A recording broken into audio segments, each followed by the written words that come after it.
Selamat datang di Virtual Spoiler. Jangan lupa like, komen, subscribe, dan follow. Chapter 569, Bagian yang Hidup.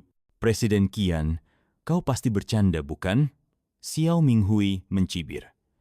Jika kamar dagang badai hanya bersedia membayar 1 miliar, lalu siapa yang akan menanggung 9 miliar sisanya? Kau masih memiliki banyak aliansi kamar dagang di belakangmu, jadi setidaknya kau harus bertanggung jawab atas 8 miliar. Sisanya, kami akan mencari cara untuk mengumpulkannya. Benar, memang seharusnya begitu. Sun Jaiming juga mengangguk setuju. Seperti kata pepatah, dengan kekuatan besar datang tanggung jawab besar. Hampir semua serikat dagang di kota Southfire ada di sini. 8 miliar bukanlah jumlah yang mustahil. Qian Lin. Qian. Dia kehilangan kesabaran dan menghela napas. Kalian berdua, sepertinya kalian benar-benar tidak punya itikat baik. Bahkan dalam situasi seperti ini, kalian masih berusaha merencanakan sesuatu terhadapku. Tapi dengar baik-baik, ini bukan lagi sekadar perseteruan antara kita dan serikat pedagang. Kita harus bersatu untuk menghadapi sekte biduk. Jika mereka menjadi terlalu kuat, langkah pertama yang akan mereka ambil adalah menyingkirkan kalian semua. Memang, kamar dagang kami mungkin akan melemah. Tapi kami tetap salah satu dari 7 pemimpin serikat pedagang. Apa sekte biduk benar-benar berani memulai perang dengan kami? Aku sudah membicarakan ini dengan pihak serikat, dan kami akan menanggung 5 miliar dari 10 miliar ini. Jika kalian masih menolak, maka urusan ini selesai, aku akan pulang. Mata Sun Jaiming dan Xiao Minghui tampak gelap. Perkataan Gao Lin tepat mengenai titik lemah mereka. Setelah saling bertukar pandang, Sun Jiming akhirnya berkata dengan suara berat, "Baiklah, kita masing-masing akan menanggung setengahnya. 5 miliar dari kami." Xiao Minghui melirik para pembudidaya di barisan terluar dan mengerutkan kening. "Lalu, bagaimana dengan mereka? Jangan bilang kita akan membiarkan mereka menikmati keuntungan tanpa membayar sepeser pun." Orang miskin itu? Gao Lin mencibir. "Kau pikir mereka punya cukup batu purba untuk diperas?" Dia berbalik dan mulai berdiskusi dengan asosiasi dagang lainnya. Xiao Minghui hanya bisa menggeleng tak berdaya. Memang, mustahil meminta para pembudidaya pengembara itu membayar batu purba. Tanpa pilihan lain, ia segera berdiskusi dengan Sun Jaiming, yang langsung terlibat dalam perdebatan panjang, masing-masing berharap pihak lain yang menanggung lebih banyak biaya. Namun, karena semua orang khawatir sekte biduk akan mengambil kesempatan ini untuk menguasai harta karun lebih dulu, mereka tidak ingin berlama-lama memperdebatkan hal yang kecil. Tak butuh waktu lama, 10 miliar batu purba kelas menengah berhasil dikumpulkan dan diserahkan kepada Yung Xiao. "Oh," Yung Xiao mengangkat alis, tampak sedikit terkejut.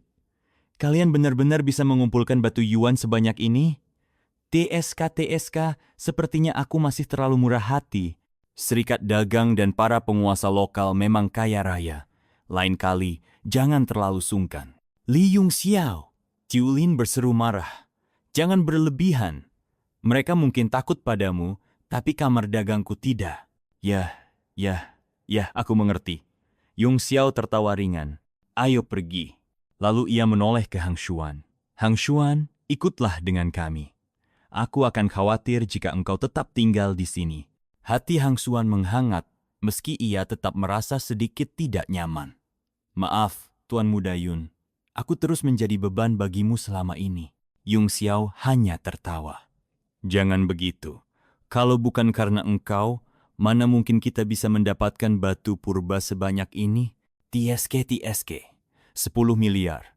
Mungkin aku harus memintamu menyeretku ke dalam masalah lebih sering lagi." Orang-orang lainnya mengikuti di belakang. Wajah mereka tampak suram dengan tatapan penuh kewaspadaan. Di bawah pimpinan Yung Xiao, mereka terus melangkah masuk ke dalam lubang hitam yang semakin dalam.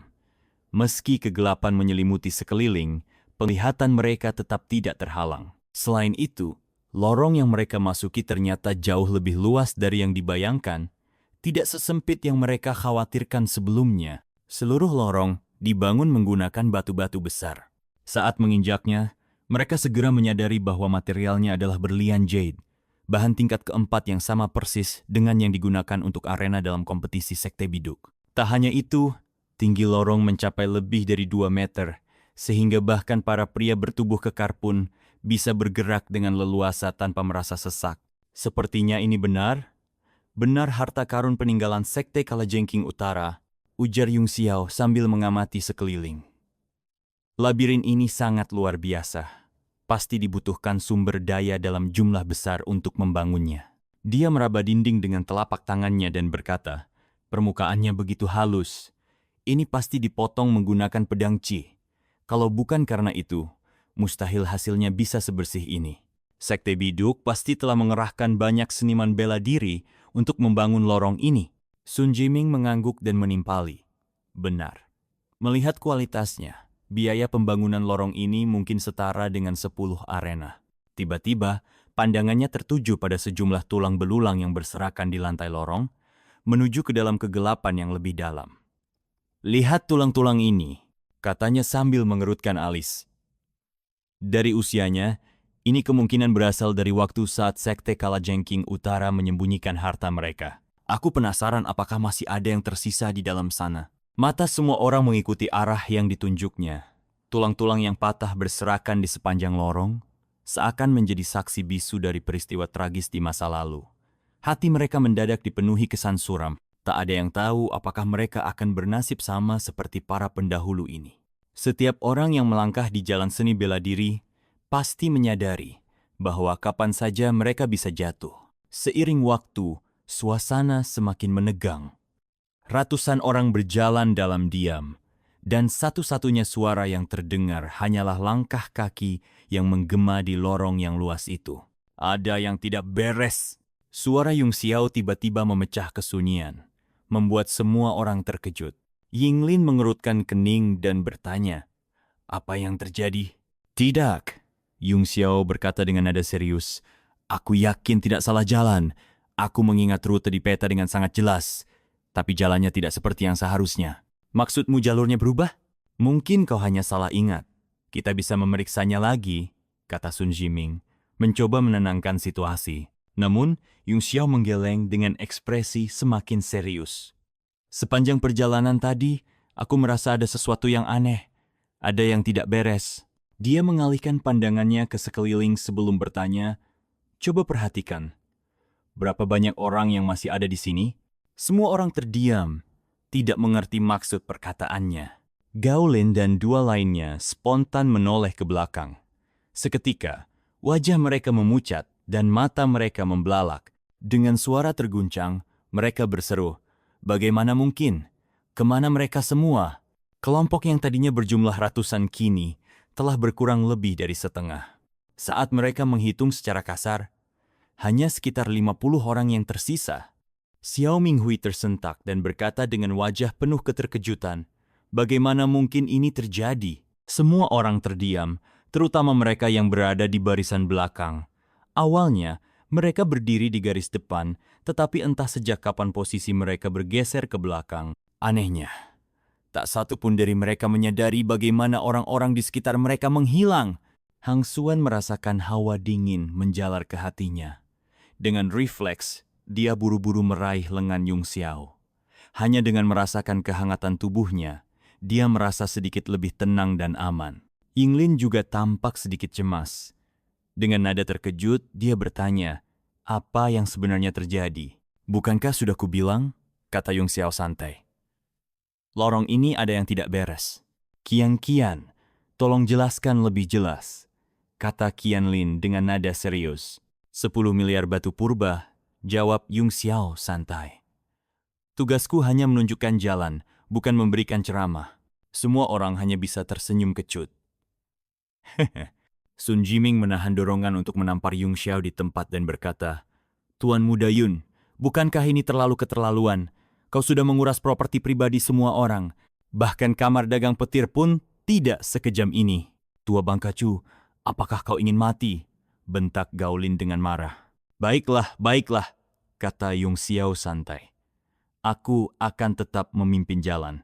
Tapi nanti, kalau kita benar-benar menemukan harta karun, aku harap kalian memberiku bagian lebih banyak sebagai imbalan atas kerja kerasku." Wajah Sun Zaiming langsung dipenuhi garis-garis hitam. "Cepat katakan, aku pasti akan memberimu lebih banyak nanti." Di wilayah timur, ada teknik bela diri yang cukup menarik bernama pergeseran titik akupuntur, kata Yung Xiao. Pernahkah kalian mendengarnya? Sun Jiming mengangguk. Tentu saja, itu bukan teknik bela diri tingkat tinggi. Aku yakin semua orang di sini mengetahuinya.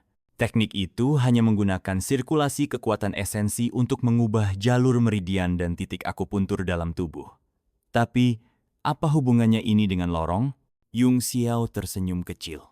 Jika engkau memahami teknik itu, maka akan lebih mudah menjelaskan. Lorong ini bekerja dengan cara yang mirip dengan ratusan meridian dalam tubuh manusia. Orang-orang yang menghilang tadi dipindahkan menggunakan prinsip pergeseran titik akupuntur.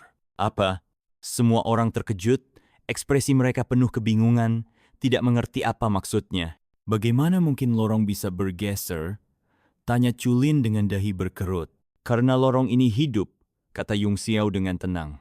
Ini adalah lorong yang hidup. Sebuah lorong hidup. Wajah semua orang berubah drastis. Sun Ziming tertawa dingin. Tuan Muda Yun, aku tahu engkau suka membuat sensasi, tapi lelucon ini sama sekali tidak lucu. Ini tidak lucu karena ini bukan lelucon, kata Yung Xiao dengan nada serius. Lorong ini benar-benar hidup. Nada bicaranya begitu tegas hingga semua orang merasakan hawa dingin menjalar ke punggung mereka. Hang Xuan, yang masih menggenggam lengan Yung Xiao, secara refleks semakin mengeratkan cengkeramannya. Bagian ini sebenarnya adalah sebuah formasi. Lanjut Yung Xiao. Tambang emas kristal api selatan yang tersebar di seluruh pegunungan adalah sumber energi yang telah menopang operasinya selama ribuan tahun. Peta itu seharusnya tidak lengkap. Jika kita memutus aliran energi dari urat mineral di sekitarnya, kita mungkin bisa menggunakannya untuk melanjutkan perjalanan. Tapi karena formasi ini masih aktif, peta yang mati sama sekali tidak berguna. Sun Ziming mengerutkan kening. Lalu, apa yang harus kita lakukan? Haruskah kita keluar dan memotong aliran energi tambang itu? Yung Xiao tersenyum. Setelah kita dipindahkan oleh formasi ini, masihkah engkau berpikir bisa keluar dari sini? Xiao Minghui menatapnya dengan serius. Kalau begitu, apa yang harus kita lakukan?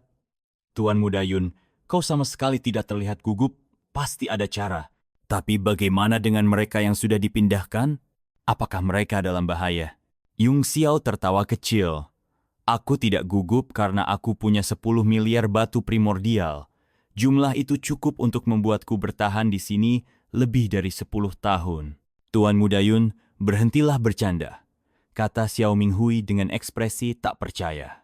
Sekarang, semua orang merasa ingin mencekiknya, tapi mereka hanya bisa menahan diri. Yung Xiao terkekeh. Ikuti aku baik-baik. Jangan sampai terpisah lagi.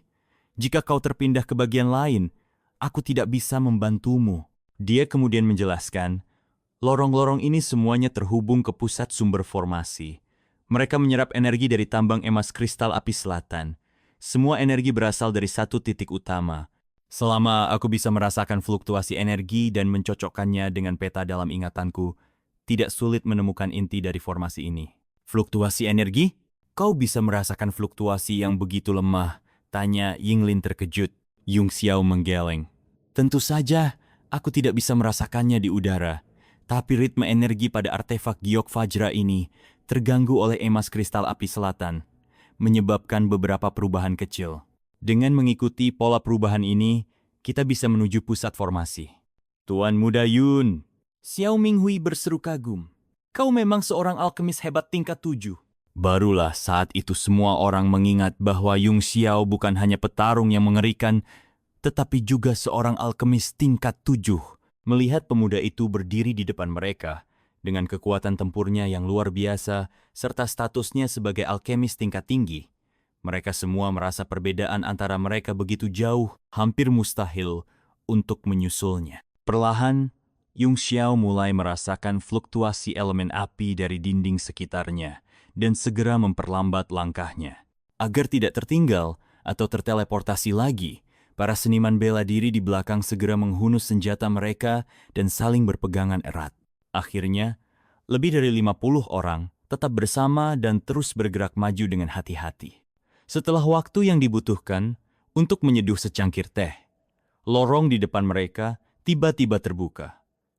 Gelombang panas yang sangat kuat langsung menghantam wajah mereka. Seluruh dunia di hadapan mereka berubah menjadi merah menyala, dan di depan mata mereka, cairan emas kristal api selatan mengalir seperti sungai magma yang mendidih. Terima kasih sudah mendengarkan Virtual Spoiler. Sampai jumpa di pembahasan berikutnya.